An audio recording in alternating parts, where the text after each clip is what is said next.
Well, it was an interesting path because there were 8 quarterbacks in that draft who were sort of viewed as pro-caliber quarterbacks. And so you didn't know which team was going to pick you or where you were going to go. But competitively, you wanted to land among those 8 closer to 1 than 8.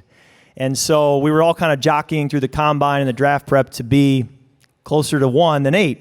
And the night before the draft, my dad sat our family down and he opened up the Bible and he reminded me again that God's going to handle where you go. The NFL is holding a draft, but God is in control, and his sovereignty will be on display here in this draft. And so he read from 1 Samuel where David is anointed king, and he tells the story of how Samuel looks at the outward appearance of Jesse's sons and thinks that surely the oldest is going to be king. And he said, no, the Lord has rejected him.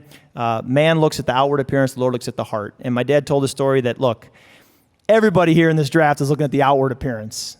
But the heart, your heart surrendered to God, is really what's going to dictate not just the course of your football career, but the course of your life, more importantly. And so he reminded us of that the night before the draft. Well, David was the 8th son of Jesse, and so they went through 7 sons before they finally got to David. And then David, God said that's the one, they anointed him king. And so we then watched the draft, and I'm watching Andrew Luck go first, Robert Griffin go second, Ryan Tannehill went third, Brandon Weeden went fourth, Brock Osweiler went fifth, Russell Wilson went 6th, and then my college teammate, Nick Foles, goes 7th. And I go to bed Friday night, and I'm going, well, I wanted to be anybody but 8th, and here I am. I'm the 8th quarterback likely taken in this draft. So the next day, the Saturday draft, the 4th round begins, and my agent called me, and he said, Kirk, at this point, I would be able to tell you who would draft you, but you've fallen so far that any team could pick you now. I mean, it could go anywhere.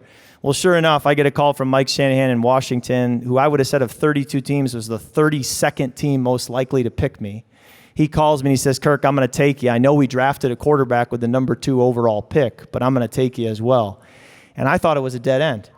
And I got off the phone, and you think it's going to be a celebratory moment of getting drafted in the NFL. And I said to my family, I said, I guess I'm going to Washington. Mike Shanahan just picked me.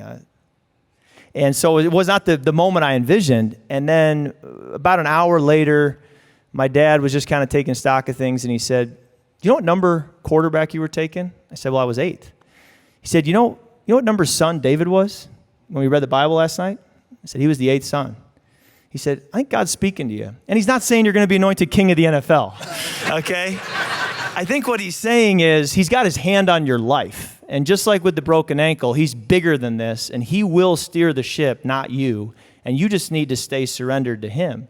And so it was amazing to then see how that all unfolded in Washington. But to answer your original question, yes. To arrive as a 4th-round pick, as a backup, was the best possible thing that could happen to me. It is a marathon, not a sprint. We all want everything to happen right now. But delayed gratification and patience and just honing your craft and accumulating knowledge over time was a powerful thing. And had I been thrown in there right away, it wouldn't have gone well, and I'd probably be out of the league now, and I wouldn't be talking to you. So the timing was such a blessing that God would bring me there, sort of bury me on the depth chart, and then allow things to work out in his time, not mine.